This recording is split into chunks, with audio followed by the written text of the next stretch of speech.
Have you heard of the British company, Triumph Motorcycles? It's one of the oldest and the youngest motorcycle companies in the country. It was founded in 1902, but in 1983 it was declared bankrupt, then it returned to the market in 1991. Have you heard of the British company?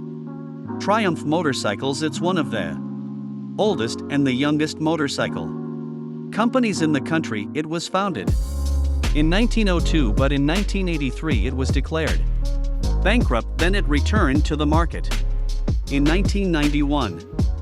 They have all sorts of options in their lineup, from classic cruiser models to roadsters, and you can find their models all over the world. For example, a Spanish team showed this project based on a Bonneville 865A. Similar project can be made to order, and if the client doesn't have a motorcycle, the team will buy it for them. The project is called Gotham. The key feature is the use of modifications that have proved themselves well. There's a place for luggage under the seat. The 16-inch wheels would fit with this rubber, and the rear wing was made from scratch. One bike takes from 90 to 180 days to be modified, and they bring it right to your doorstep.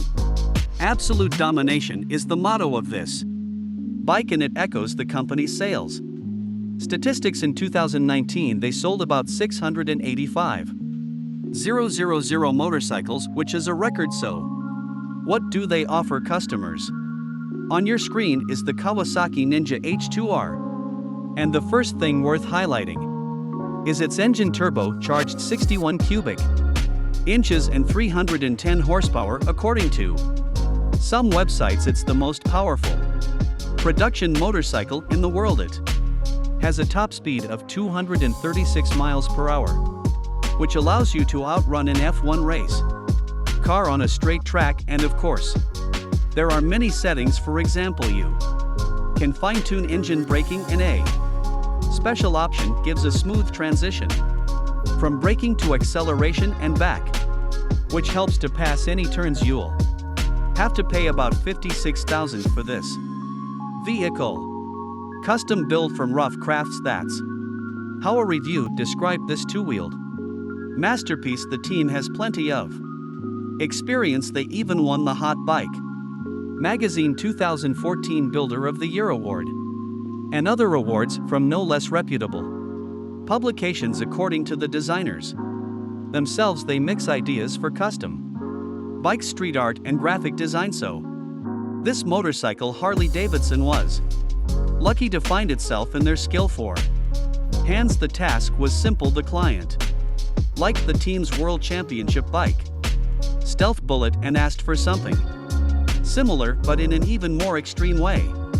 In the end, they installed a fork from the Italian company FG Racing, a set of custom handlebars, a 15-inch wheel at the back and a 23-inch wheel at the front, a hydraulic system that allows the bike to crouch, and a branded fuel tank. The customer, the team points out, wanted to sit fairly low with his legs forward and folded above the front of the bike. This body position reminds people of a shrimp. So many publications have come up with mock nicknames for the bike, like Midnight Shrimp. Harley-Davidson motorcycles are very popular for many reasons. During World War II, the company even produced a model for the military called the Liberator. There were about 90,000 of them. Not surprisingly, the company's bikes are frequent guests of custom workshops, and this Harley Virad ended up in the hands of the German masters at No Limit Custom. If Bumblebee from Transformers were motorcycle, it would be this one. The team points out that similar projects can be commissioned and fulfilled according to the client's needs, from color and tires to body elements. Everything is customizable and upgradable. In particular, these motorcycles have custom headlights, fenders, and exhaust pipes, both branded elements from the workshop itself, and the possibility to order them from third-party teams are available.